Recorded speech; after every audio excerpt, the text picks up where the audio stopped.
নমস্কার। আজ সাক্ষাৎ গল্পের দ্বিতীয় পর্ব নিয়ে এসেছি আমি, কাজল মুখোপাধ্যায়। বারান্দা থেকে মাঠটা স্পষ্ট দেখা যায়। বাগানের এক কোণে চারাগাছ বসানোর কাজ শেষ হয়েছে। কেউ হাত ধুচ্ছে, কেউ কোদাল গুছিয়ে রাখছে, আর যাদের কাজ শেষ তারা নিজেদের মধ্যেই কি একটা নিয়ে হাসাহাসি করছে। হাসির কারণ বোঝা যাচ্ছে না, কিন্তু সেই হাসির সংক্রামক স্বর বাতাসে ভেসে আসছে। সুশান্তের চোখ ছিল একটানা ছেলের দিকেই। মেঘলা একসময় বলল, চলো না ওদের কাছে যাই। সুশান্ত মাথা নাড়ল, না, একটু পরে, ওরা এখন নিজেদের মধ্যে আছে। মেঘলা অবাক হয়ে তাকালো, এই মানুষটা কি তো সে চেনে নাকি, যে এক সময় ছেলেকে 1 মিনিট চোখের আড়াল করতে পারত না, স্কুলে পড়ার সময় জানলার বাইরে দাঁড়িয়ে থাকতো। যদি ছেলেটা হঠাৎ অস্থির হয়ে পড়ে, ডাক্তার দেখাতে গেলে চেম্বারের দরজার ঠিক বাইরে পায়চারি করত। আর আজ সেই বলছে ওদের নিজেদের মধ্যে থাকতে দাও। সময় কখন যে মানুষের ভাষা বদলে দেয় কেউ টের পায় না। অন্বেষার ডাইনিং হলের পাশের ছোট ঘরটায় অতিথিদের বসার ব্যবস্থা। দেয়ালে রঙিন কাগজে লেখা আছে আজকের কাজ, বাগানের নতুন অংশে বর্ষার চারা লাগানো। তার নিচে অনেকগুলো নাম। মেঘলা এগিয়ে গিয়ে নামগুলো পড়ছিল, হঠাৎ থেমে গেল। ছেলের নামের পাশে ছোট্ট করে লেখা দলনেতা। সে আবার পড়ল, ভুল দেখছে না তো? ঠিক তখনই সুদীপ্তাদি এসে হেসে বললেন, অবাক লাগছে দলনেতা এই কথাটা? হ্যাঁ, ও খুব ধৈর্য ধরে অপেক্ষা করতে পারে। সবাই যখন একসঙ্গে কাজ করতে গিয়ে অস্থির হয়ে পড়ে, ও চুপচাপ দাঁড়িয়ে থাকে। আশ্চর্যের কথা, অন্যরাও তখন একটু শান্ত হয়।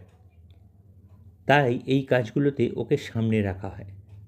সুশান্ত কিছু বলল না, কিন্তু বুকের ভিতর কোথাও যেন একটা অদ্ভুত অনুভূতি হলো।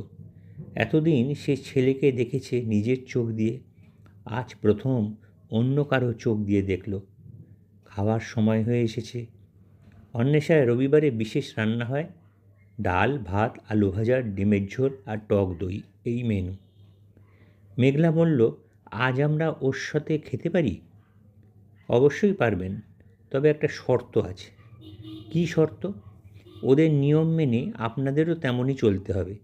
কেউ কাউকে বাড়তি কিছু তুলে দিতে পারবেন না। সুশান্ত হেসে ফেলল, সে তো ভালোই। খাওয়ার ঘরে ঢুকে তারা দেখল সবাই নিজের নিজের জায়গায় বসেছে। তাদের ছেলে মাঝখানের সারিতে বসেছে, পাশে আরও 2জন।